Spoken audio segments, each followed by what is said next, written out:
एक छोटा सा गांव था जहां रामू नाम का एक किसान रहता था। रामू के पास बहुत बड़ी जमीन तो नहीं थी, लेकिन जितनी भी थी उसे वह अपनी माँ की तरह प्यार करता था। एक साल गांव में भयानक सूखा पड़ा।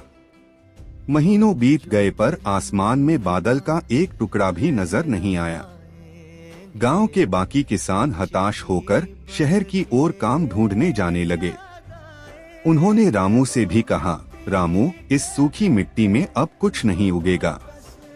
यहाँ रुकना मूर्खता है, चलो हमारे साथ शहर चलते हैं।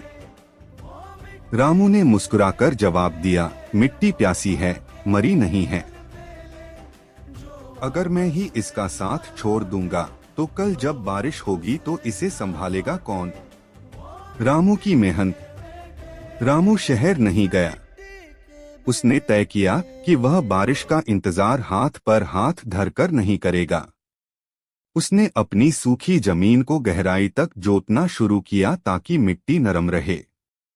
उसने खेत के किनारे एक छोटा सा गड्ढा खोदना शुरू किया, इस उम्मीद में कि जब भी पहली बूंद गिरेगी वह उसे बचाएगा। लोग उसे देखकर हंसते थे, पर रामू अपनी धुन में लगा रहा।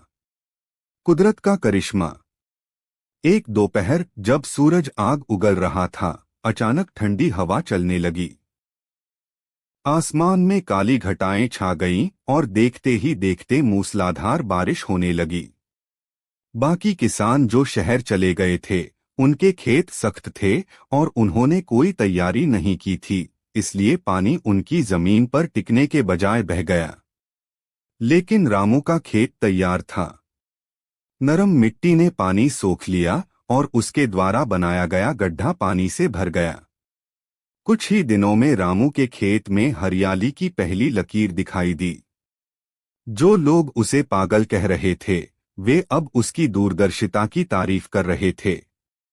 सीख, जीवन में सूखा, मुश्किल वक्त चाहे कितना भी लंबा क्यों न हो, जो अपनी जमीन और अपने कर्म से जुड़ा रहता है, जीत अंत में उसी की होती है। धैर्य और तैयारी ही सफलता की असली चाबी है।